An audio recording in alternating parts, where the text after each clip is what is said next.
lalong-lalo na po ang ating partner from the Public Attorney's Office, si Attorney Basanto. Maraming salamat, Attorney, sa inyong pagbahagi po ng inyong kaalaman dito sa kung paano po may nasagawa ang pagbutas ng anumang mga suliranin, mga kaso, mga kailangan ayusin po, no, sa barangay na hindi na kailangan ipaabot pa sa taas na level ng korte. So, ito po ay magandang pagkakataon dahil naibahagi ng ating first person ang kanyang kalaman kung ano yung mga kaso, issues na kailangan ayusin sa barangay para mapanatili ang yung pagpapatupad ng tinatawag na barangay yan. At nagpapasalamat din po kami kay punong barangay Hagada ng at Dunto, no, Ifugao. Maraming salamat na barangay Captain Hagada sa inyong pag-share ng best practice na inyo pong matagumpay na ginagawa sa inyong barangay. Sana po nakakuha ng kaalaman ng ating mga kasamang mga barangay officials, lalo na ang mga punong barangays natin na sila pong chairman ng grupo dito sa magandang practice na po ito.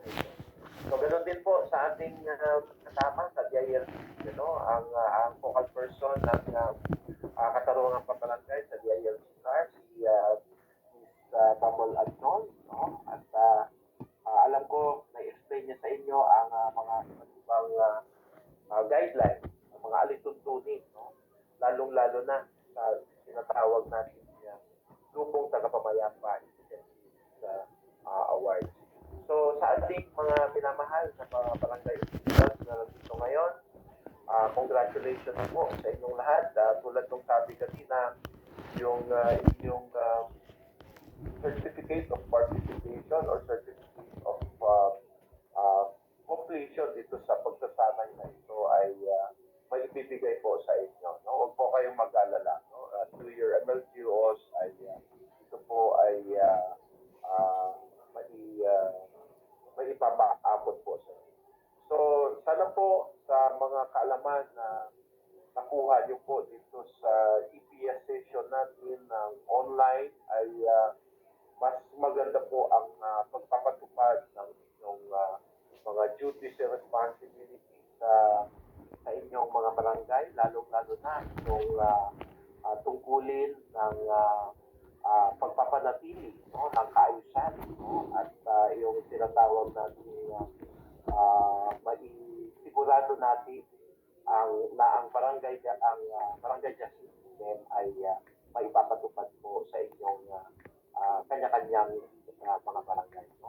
So marami pong mga pagsasanay na darating pa at gagawin pa ng DILG CAR at yan po ay asahan nyo, no, na maipaabot pa rin po sa inyo at sana po patuloy pa rin ang inyong pakikilahok, no, at ang inyong patuloy na cooperation sa pag-implement ng ang aming kagawaran, no, ng programa sa inyong mga local government units, especially sa ngayon sa inyo na nasa barangay, sa inyong mga barangay. So yan po, nagpapasalamat po kami at congratulations po, no, sa kada isa sa inyo na talagang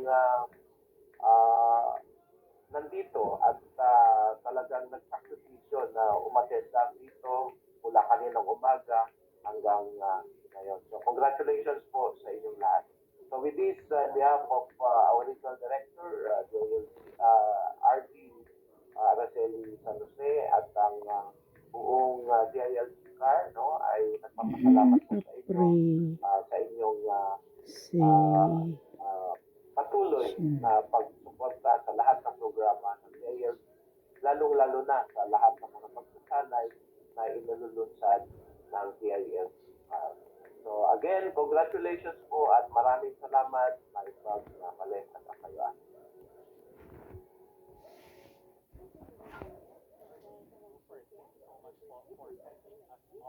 Tulad nga po na nabanggit ng PRD, we really look to our barangays po, no, sa pag-a-administer ng maayos ng mga advice and decisions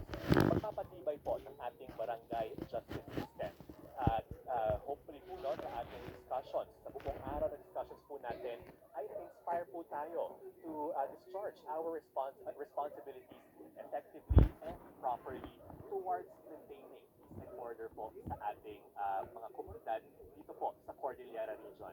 At dito po nagtatapos na naman po ang isang episode ng IPIAS Knowledge Sharing Sessions, makabuluhang diskusyon po ulit sa katarungang pambarangay law at ang ating lupong tagapamayapa Incentives Awards.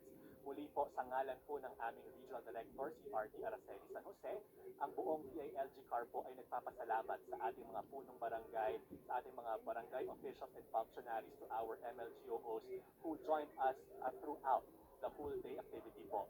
We look forward po to your participation in our future editions of the IPIAS dahil dito po sa ating episode ngayon ay na-underscore po natin ang kanagahan ng barangay sa pagpapanatili ng kapayapaan at kaayusan sa ating mga komunidad.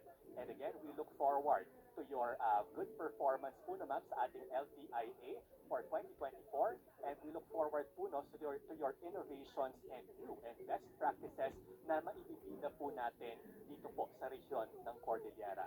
Muli po, ito po ang IPIAS Knowledge Sharing Sessions from the word itself, sharing the good.